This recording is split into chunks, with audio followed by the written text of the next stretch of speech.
谈呢，比书信啊，比这个电话谈呢，应该是更有效。因为当面谈的时候，你可以看到他的表情，你可以看到的一些肢体的语言，可以让我们清楚到对方他的意义是在什么地方，而且他对我们所讲的回应到底是如何，可以使我们避免做出那些不正确的这种假设而冒犯了对方。但是我们要当面谈，有时候我们需要这样事先的告知。所以你透过电话、透过写信、透过电邮、你的 email 呢，你可以联络好见面呢，这是一个非常明智的方法。但是写信跟电邮呢，也有它的好处在，因为写的人他可以这样，他可以沉淀，他可以有条理的去写下来，他可以把它陈述下来，而读的人呢，可以一读再读，他就不会陷入这样一些误解，而且马上很容易马上听到就想要回应的这种困境。但是呢，你要是不能及时回答，或是你没有办法看到对方的表情，不知道他的这些他的表情或是他的肢体语言的时候呢，这是他的缺点。我们可以把这东西呢当作我们辅助的办法。当面谈还是比较好的沟通方式。现在的人常常都用 email。email 有没有 ？email 有它的好处，及时就到他不在，你把它 mail 去，等他有空他打开就看到。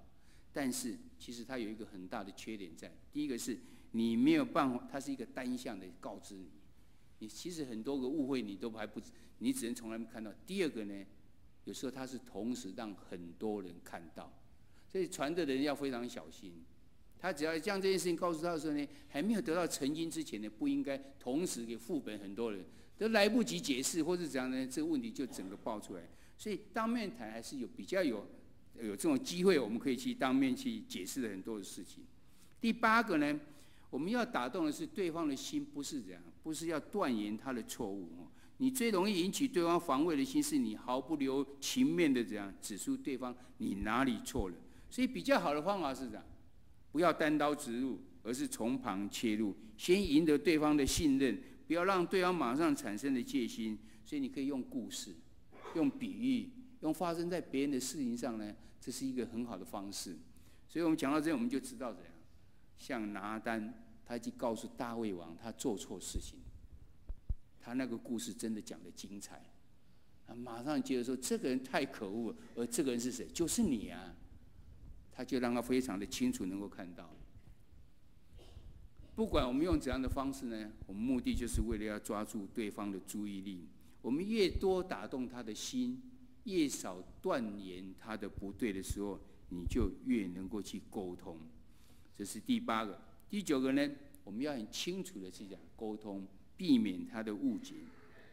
我们都知道很多的冲突呢，造成都是因为误会的。那这个误会呢，有时候是怎么产生呢？有时候这个所讲的事实其实是真的，也是恰当的，但是因为我们的措辞呢不够严谨，使人曲解的意思就给予反击。我记得曾经有人这样，他讲了一件事情，这个讲了什么事情呢？然后他就对这个事情有质疑，这里面包含了有一个人，这个人曾经有什么事情，那不是在调查什么事情吗？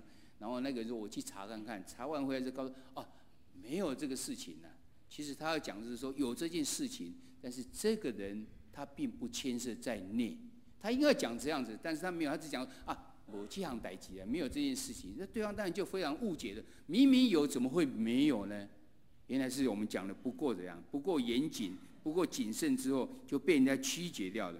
我们要知道，我们沟通呢不可能是完全的，但是你至少你去讲的沟通的这部分呢，不要使人反而产生了误解。你没有办法，你的沟通将所有的事情讲得非常的完整，非常让人家马上就清楚了。但至少我们能够做到这样，我讲的部分不会被人家产生了误解。沟通的时候呢，我们需要酌量这些用语，避免使用模糊、不准确，可能使人产生的误解。所以我们最好会讲得清楚这件事情怎样。比如说你知道这就是那个样子，然后怎样啊，就是那样。讲到最后，什么事情都不知道。因为都是那样这样那样，你要非常的精确的告诉人家事情是这样，否则你这个沟通就是非常的失败。你去沟通就是要让人家了解事情没有讲清楚，反而让别人更误会了你的意思。第10种呢，是要叫你事先的计划。事先的计划你要说什么？事先的计划仍然是非常重要有帮助的，因为在箴言第14章第22节后半段说：谋善的必得慈爱和诚实。当你有认真去想，有去想的时候呢，而且你就会得到怎样慈爱跟诚实，是谋善。表示说你计划去想是讲好的啊，不是在计划要如何怎样，如何要去设计别人，并不是这样啊。那你要包括这几点，你可以事先想的有什么事情啊？包括这几点啊。这边讲了有6个点哈，包括说你主要的问题是在什么，你要把握住重点。第二个呢，你是不是有什么故事或是比喻可以帮助你？然后第三呢，你有可能怎样将你的感动、你的感觉讲出来？这形容词很重要的。我感到非常的伤心，你当初怎么讲的时候，觉得很伤心还是怎样？你要告诉他你这形容词准备怎么用，然后你的问题呢，对你还有对别人所造成的影响是什么？你的建议、你的可行方法是什么？问题解决的话，可以带来怎样子的好处？我们将这6点呢，把它列下来，你就知道说，我等一下去跟他讲的时候，我要讲什么。而这些话呢，真的就可以感动了对方。如果有智慧的去沟通呢，在讲到事先计划好里面呢，还要想到说，你要尽量用仁慈、清楚、有建设性的字眼。好了，开场白呢，也可以带来非常正面的开始。通常你就是邀请对方，让对方能让你有这样，你可以对方有没有时间，然后我可以来有一些建言吗？你征求对方的同意之后，这是一个很好的方式。我们同时要请求对方，而不是讲我现在要告诉你什么，不是这样的话，对方会反我为什么要听？所以我可以有一点建言吗？你就请求对方把这个掌控权呢，把这个主权交给对方的时候呢，你就很容易可以这样，对方就很容易敞开来跟你谈。然后我们不要期望呢，我们对方会完全照我们的想法，我们所想的去回应呢，所以我们需要有弹性的去应付。也就是说，你要演练呢。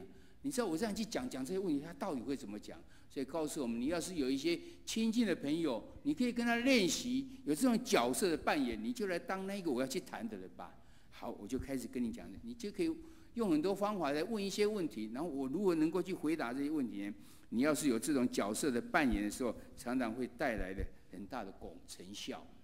这是第10个。第11个呢？我们盼望都能够常常用我的问题来陈述，这样才比较不会指控到对方。我们要的陈述呢，乃是要透露我们的信息，而不是要用来攻击对方的。所以这个用语就像是这样，用我的开头陈述是这样：当你怎样的时候，我觉得怎样，因为怎样，所以怎样。他举个例子，例如说，当你在众人面前取笑我的时候，我觉得非常的伤心，因为怎样？我看起来好像是一个呆子一样，所以我不太喜欢跟你同时出现在别人面前，因为你常常会借机会开我玩笑。例如像这样的话呢，你就可以让对方怎样？对方知道几件事情。第一件事情怎样？告诉对方他们的行为是怎样子的，那影响到我了，而且你非常在意的是什么？而且解释他说为什么这件事情对你来讲是这样子的重要。因为你已经告诉他你觉得怎样，因为怎样，所以怎么样子。当对方越了解到你的考虑，而且会造成的影响的时候呢，他就越有动机，愿意跟你一起来处理这个问题。他知道原来我这无心的话已经伤害了你。Peacemaker 的作者他举了一个例子，他原来在演讲中，他常常举一个他太太的例子，开他太太的玩笑。他想举自己的家人总是比较好。每次讲完这个的时候呢，大家都觉得很好笑，就笑了。他太太坐在后面呢，也在笑，所以他认为大概没事吧。没有想到有一次讲完的时候，他一个很好的朋友告诉他，他说：“我刚你在讲那个笑话的时候，我看着你太太之后，我觉得你太太心里非常的难过。虽然她在笑，但是她很难过。”我说可以吗？有这样的吗？我这已经讲好几次了，每次都是这个样子，没有这样吧？是你真的讲是这样？那我回去问问他好了。他说回去，你知道今天哪一个人告诉我说一个很可笑的想法？他说我讲那个的时候说你很难过，你讲完之后他的眼泪就流下啊，真的啊，原来就是真的。啊，为什么他也在跟着笑？他说因为你在讲，我不好意思拆你的台，所以我就别人笑我就跟着笑。其实你这样讲我很难过。你已经伤了我的心，啊，原来他这样才去了解到。所以越了解对方的话，你能够将你自己的感受去告诉别人的时候，让别人就能够愿意来面对这个问题来处理。这是属于有智慧的去沟通里面很重要的一点。第12个呢，我们要尽量的客观。如果有太多的主观的意见跟判断的时候呢，可能会传达一个傲慢跟责难的态度。我很主观的讲话，其实你就是这样，因为这种傲慢跟责备的态度。所以这时候我们不要常常用一个很夸大的词句，因为你要客观嘛。我们常常都陷入这个困境啊，包括牧师也是常常会有，只有一件事情发生，但是你讲都讲怎样啊？你总是怎样？你每次都怎样？你从来就是怎样 ？No， 他只有那一次而已，他只有2、3次而已，不是每次都这样。但是我们常常会犯了这样子，我们会夸大这些事情。所以盼望我们以上都常常思考这个问题。我们基督徒之间常常会讲，要用圣经来讲，用圣经是一个很好不错的方式，因为它是非常的上帝的话语嘛。但是我们要注意准确的运用，不要断章取义，或者是应用到偏离它原意的事情上。原来这件事情是在讲这件事情，但是你竟然把它引用到别的地方去，这样的话不但你没有办法达到说服，而且会更造成疏离的感觉。在马太福音的地方有一个经节告诉我们说，家里的人是你最大的仇敌。有人就拿来这样子告诉他爸，你是我的仇敌。我说爸说，我养你知道做什么啊？圣经告诉我的啊，家人是最大的仇敌啊。断章取义之后，就常常造成一些不好的这种结果。圣经的话语呢，是比这2刃的剑呢更快，所以很容易你讲出来的时候，对方就已经插到对方了。但是你要不要继续讲下去呢？你可以继续讲，但是也是太过超过的时候，对，变反弹回来。所以我们有没有需要知道怎样引用圣经的话语？要知道何时要停止，让对方有时间去思考这些问题。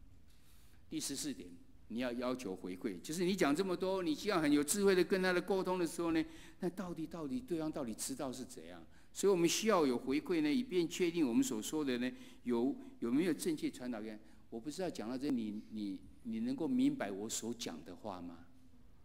然后就让他去讲，让他讲，不是单独这样知道，这样的话是真的知道，假知道你也不知道。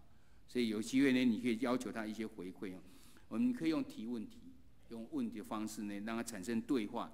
产生对话的时候，你就有机会去衡量的沟通进行的到底是如何，以及对方的反应是怎样。